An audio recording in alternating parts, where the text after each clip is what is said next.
빙하 코어입니다. 남극에서 가져온 건가요? 예, 남극에서 온 거고 이제 안에 보면은 공기방울이 이분하게 퍼져 있죠. 아, 냉동실에서 얼리면 이렇게 안 나오죠. 네, 냉동실에서 안 나오고.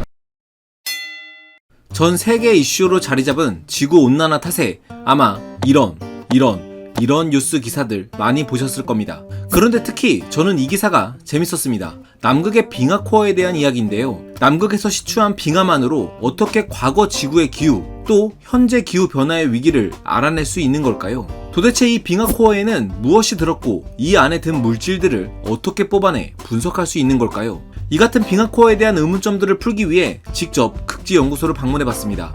남극에서 시추한 빙하 코어는 연구소의 냉동 실험실에 보관되는데 보시는 것처럼 공기방울을 관찰할 수 있습니다. 빙하 코어는 눈이 녹지 않고 계속 쌓이면서 만들어지는 탓에 눈송이 사이사이에 공기가 갇히게 됩니다. 그리고 이 공기들은 과거의 것이기 때문에 빙하 코어를 통해 옛 지구의 기후를 알 수가 있는 거죠. 그런데 여기서 한 가지 궁금한 점은 남극의 빙하라면 과거 남극의 기후만을 대표할 수 있지 어떻게 지구 전체의 기후를 대표하는가입니다. 이에 극지연구소 빙하집권연구본부의 한영철 박사로부터 그 답을 들어봤는데요. 과연 그 한 지점에서 뭔가 우리가 얻어낸 정보가 전 지구를 대표할 수 있는가, 이제 이거가 이제 핵심인데, 이제 그 안에 어떤 거를 가지고서 연구를 하냐에 따라서 그건 좀 달라질 것 같습니다. 예를 들면은 가장 잘 알려진 경우가 이산화탄소 농도를 오래전 수십만 년 전 대기의 이산화탄소 농도를 특정을 했는데 그게 그 지점의 이산화탄소 농도지 이게 전 지구적 대표성이 있냐 했을 때 이산화탄소는 보통 이제 한번 대기 중에 나오면 거의 수십에서 수백 년 동안 대기 중에 체류하거든요. 또 지구에 있는 대기가 한번 섞이는 거는 한 1, 2년 스케일이면 다 잘 섞이기 때문에 결국에는 다른 지역에서 뭔가 이산화탄소가 생겼다고 하더라도 걔가 어떤 전 지구적으로 잘 섞이는데 수년 스케일에서 되고, 그렇기 때문에 그게 이제 제거되는데 수백 년 이상이기 때문에 빙하에서 측정된 공기가 전 지구를 대표한다고 할 수 있죠. 반면에 어떤 대기 중에 체류 시간이 짧은 물질, 예를 들면 먼지라든가 에어로졸 같은 경우에는 생성되고 남극까지 날아올 수 있는 거리에 있는 것들만 대표한다고 할 수 있죠. 그런 경우에는 거기에서 얻은 정보는 지구 먼 곳보다는 가까운 지역을 대표한다, 이제 이렇게 볼 수 있을 것 같습니다. 인터뷰 내용처럼 빙하 코어에는 공기뿐만 아니라 이온, 먼지, 화산재 등의 다양한 물질이 들어있고 이것들은 모두 과거 지구의 정보를 담고 있죠.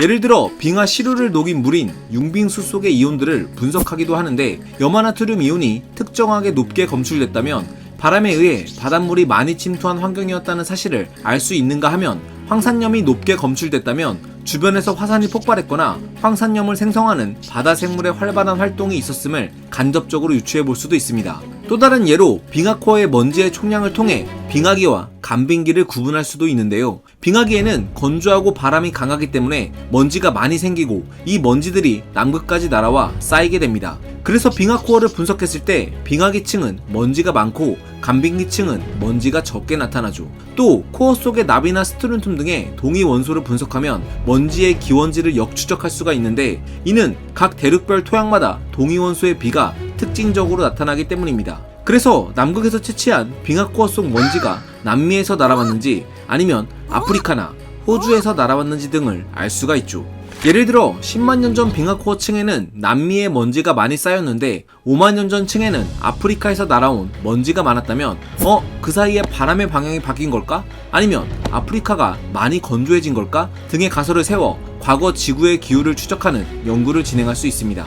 이렇듯 빙하코어는 기후변화 연구의 중요 자료입니다. 특히 코어에 담긴 이산화탄소의 농도 연구가 핵심인데 보통은 빙하 시료를 밀폐된 용기 안에 넣고 바늘 등을 이용해 시료를 부수죠. 그러면 시료 안에 있던 공기들이 나오고 기체 크로마토그래피를 이용해 그 공기의 이산화탄소의 농도를 측정할 수 있습니다. 그런데 곰곰이 생각해보면 기후변화 연구에 굳이 수십만 년 전 과거의 데이터가 필요한 이유가 뭘까요? 최근 100년 정도의 자료만으로도 이산화탄소 농도 변화를 연구하기에 충분하지 않을까 싶은데 말입니다. 이에 극지연구소의 신진아 박사는 그렇지 않다고 말합니다.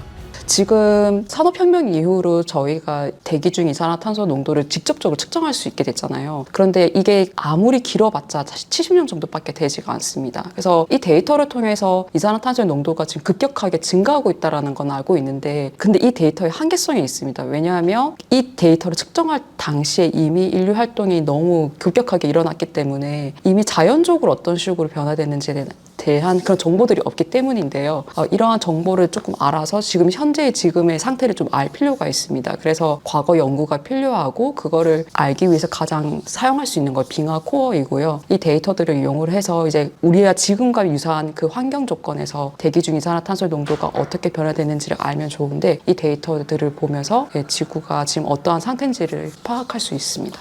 즉, 먼 과거의 지구 기후를 알면 이것이 현재의 기후변화 정도의 척도가 될 수 있다는 건데요. 자, 그렇다면 실제 기후변화 연구의 최전선에 있는 과학자들이 본 이산화탄소 농도 증가 현황은 어떨까요? 일단 자연적으로 인류 활동 영향이 거의 없었던 시기를 한번 보자면 80만 년 동안에 이산화탄소의 농도가 일정한 바운더리를 가지고 움직이는 걸 볼 수 있거든요. 최저는 한 180 ppm 그리고 최고는 280 ppm을 왔다 갔다 거리는데요. 지금의 이산화탄소 농도는 한 420 ppm 이상을 뛰어넘은 상태이거든요. 그래서 이 데이터만 보더라도 과거의 그런 한계선들을 훨씬 뛰어넘은 걸 알 수 있고요. 그뿐만 아니라 자연적으로도 이산화탄소 농도가 이제 증가하고 하강하고 하긴 하는데 자연적으로도 급격하게 증가한 시기들이 있거든요. 그러니까 그러한 시기들이랑 지금과의 그 비교를 해보게 되면 자연적인 거에 비해서 한 50배 정도로 지금 이산화탄소의 농도가 급격히 증가하고 있는 것을 볼 수 있어요. 그 지금 속도가 50배 빠르다는 거예요? 그래서 최근에 제가 어제 한번 데이터 확인해 보니까 요즘은 매년 이산화탄소를 증가하는 속도가 한 3ppm 정도로, 그러니까 매년 한 3ppm씩 증가하는 걸로 보이더라고요. 굉장히 급격하게 증가하고 있습니다. 한편 한영철 박사는 기후변화의 정도를 몸소 느끼고 있다고도 밝혔죠. 제가 이제 재작년에 세종기지를 갔는데 처음 가봤거든요. 거기는 약간 위도가 높아서 아남극이라고 할 수도 있는데 장고기지에 비해서 거기는 진짜 약간 급격한 기후변화의 영향을 받는다고 느낀 게 초록초록합니다. 아, 그래요? 네. 그게 이제 물어봤죠. 여기 원래 이렇게 초록초록한가요? 했더니까 이제 좀 세종기지에 많이 오셨던 분들은 이렇게 초록초록한 적은 없었다. 그리고 눈으로 덮였던 지역이 많이 이제 눈이 없어져 있고 표면이 많이 노출돼 있고 노출된 쪽에 초록초록한 게 많이 생겼고 이끼류나 지유류나 지유류 이런. 쪽이 많이 생긴 거죠. 이제 그거 보면은 뭔가 진짜 바뀌어가는구나라는 거를 좀 이렇게 체감할 수 있는 장면이 되는 거죠. 얼음 하나로 이토록 수많은 정보들을 알 수 있다는 사실이 정말 신기하지 않나요? 자, 그런데 말입니다. 이처럼 흥미로운 연구를 하기 위해서는 정말 중요한 과정이 하나 더 필요합니다. 바로 빙하 시료의 오염 방지죠. 빙하 시료는 객관적으로 분석이 되어야 하기에 오염이 되면 안 될 텐데요. 문제는 지금 보시는 것처럼 큰 빙하 코어를 시료로 만들기 위해 운반, 커팅 등 다양한 작업을 하면서 발생합니다. 지금 이제 얘를 잘랐으면 생각해보시면 이 표면은 지금 다 오염돼 있는 거죠. 그죠? 톱 날도 닿고 맞아. 수출할 때 여기도 저희가 만졌고 그러게요. 다 오염돼. 이제 이거를 제거를 해야 됩니다.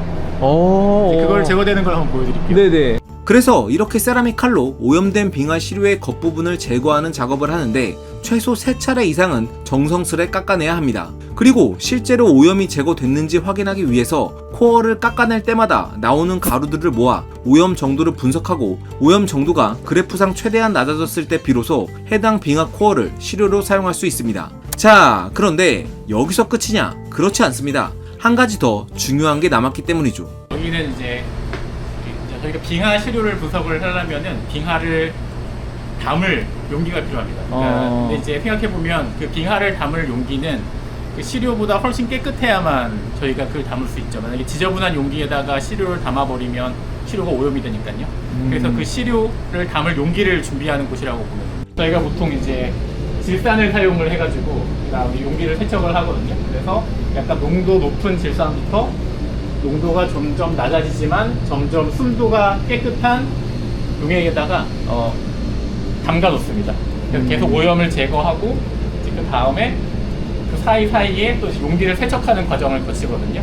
말은 간단하지만 시료가 담길 시료통은 세척 기간만 무려 3개월에 달한다고 합니다. 또 중간중간 미네랄이 완전히 제거된 물인 초순수를 이용해 추가 세척을 하는데 초순수마저도 증류를 2번이나 더 시켜 아주 깨끗하게 만들어 시료통을 세척하는 데 사용하죠. 그리고 이렇게 세척된 시료통은 마른 오징어에서 먹물을 짜내듯 최후의 불순물마저 제거하기 위해 시료를 담기 직전까지 0.1% 질산에 담가 보관을 합니다. 이렇듯 빙하를 연구하기 위해서는 직접 극지에서 빙하를 시추하고 또 빙하를 시료로 만든과 더불어 시료를 보관할 깨끗한 시료통을 만드는 과정, 그리고 다양한 장비와 기술을 이용한 분석 등 많은 단계와 긴 시계열이 필요하죠. 빙하 분야만 아니라 사실 과학 연구의 대부분이 길고 때로는 반복적인 과정들의 연속일 겁니다. 그런데 역설적이게도 우리가 매체를 통해 접하는 과학은 대개 극적인 결과물인 경우가 많습니다. 결과까지 어떤 과정이 필요하며 얼마나 오랜 시간이 걸리는지는 생략되기 일쑤죠. 그리고 아쉽게도 때때로 과학을 바라보는 이런 결과론적인 시각들은 간혹 무조건적으로 연구 성과만이 빠르게 나오길 기대하는 방향으로 이어지기도 하며 연구의 속도와 깊이 두 마리 토끼 중 자칫 깊이를 놓치게 되는 우려를 낳기도 하는데요. 어쩌면 우리가 과학의 결과가 아닌 과정에 관심을 가질 때 깊이 있는 과학적 성과가 나오지 않을까 하는 개인적인 기대를 가져보며 이번 영상을 마치겠습니다. 과학은 세상을 보는 창, 지금까지 과학 드림이었습니다. 감사합니다.